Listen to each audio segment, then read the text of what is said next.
नमस्कार, AL news में आपका स्वागत है।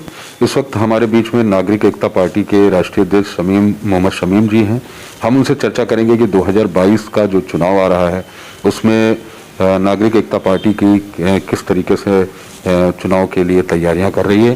सबसे पहले तो हमारे जो दर्शक देख रहे हैं, शमीम जी उनको अपना परिचय बताएं। बहुत बहुत धन्यवाद आपका। मैं नागरिक एकता पार्टी का राष्ट्रीय अध्यक्ष मोहम्मद शमीम खान हूँ। 2022 में जिस तरीके से परिस्थितियां बदल रही हैं, नागरिक एकता पार्टी की टीम ने डिसाइड किया है कि आना भी और 2 से 3 दिन के अंदर हम लोगों का कुछ रणनीति है उसका खुलासा करके, और उसके बाद फिर हम अपने प्रत्याशियों की घोषणा करना है नहीं करना है, कहाँ से लड़ाना है कहाँ से नहीं लड़ाना है, वो हम डिसाइड करेंगे। फिलहाल अभी मंथन चल रहा है इसके ऊपर। जिस तरीके से आपकी पार्टी नागरिक एकता पार्टी अगर देखा जाए तो छोटे छोटे दल, बहुत सारे दल तैयारियां कर रहे हैं, आपका भी पार्टी तो कहीं ना कहीं तैयारियां कर रही है। तो अभी जो है कितने राज्यों में आपकी पार्टी सक्रिय है? अभी सिर्फ उत्तर प्रदेश में हम लोग काम कर रहे हैं, और उत्तर प्रदेश में भी कुछ चुने हुए डिस्ट्रिक्ट जहाँ पे संगठन मजबूत है वहीं पे हम लोग प्रत्याशी उतारने का काम करेंगे।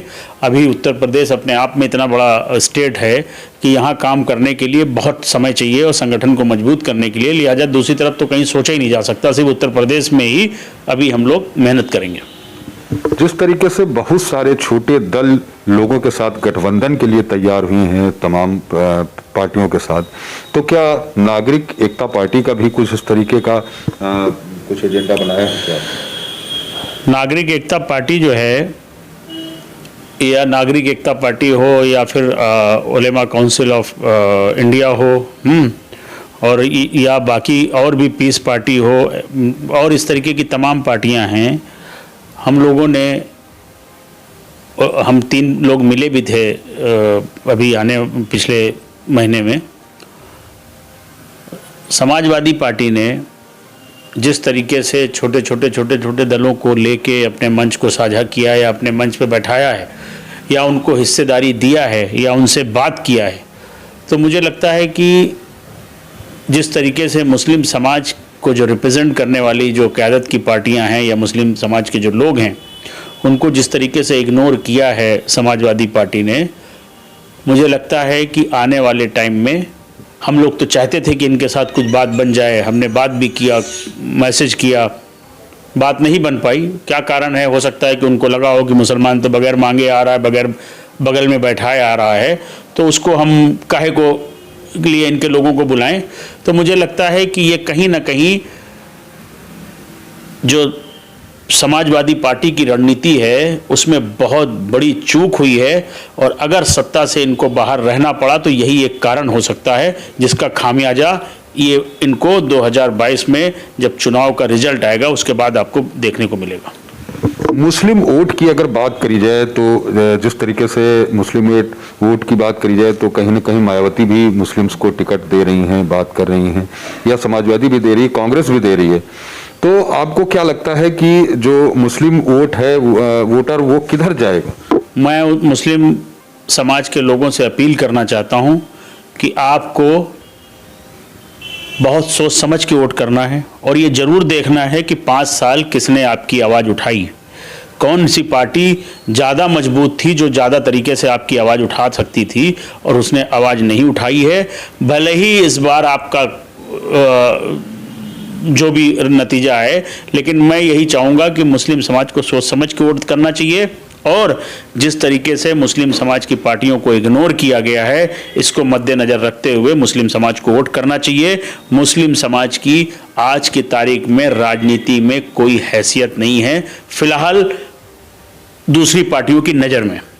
जो दूसरी पार्टियां हैं जिन्होंने गठबंधन किया, उनके लिए मुस्लिम समाज सिर्फ वोटर है, और उस समाज को कतई ये हिस्सेदारी देने को तैयार नहीं है। इसलिए मुस्लिम समाज को बहुत सोच समझ के एक वोट का इस्तेमाल सोच समझ के करना है, और इसके ऊपर मैं बहुत जल्दी एक बड़ी प्रेस कॉन्फ्रेंस करूंगा अपने लोगों को बताने के लिए। वक्त पड़ा तो किसी ऐसे दल के साथ जाएंगे जो उनका समर्थन कर देंगे, ताकि मुस्लिम समाज को समझाया जा सके और बताया जा सके कि ऐसे लोगों के साथ जाइए जो भविष्य में आपके काम आ सकते हैं, जो सिर्फ सत्ता के लिए आपको इस्तेमाल करते हैं, उनसे दूर रहिए।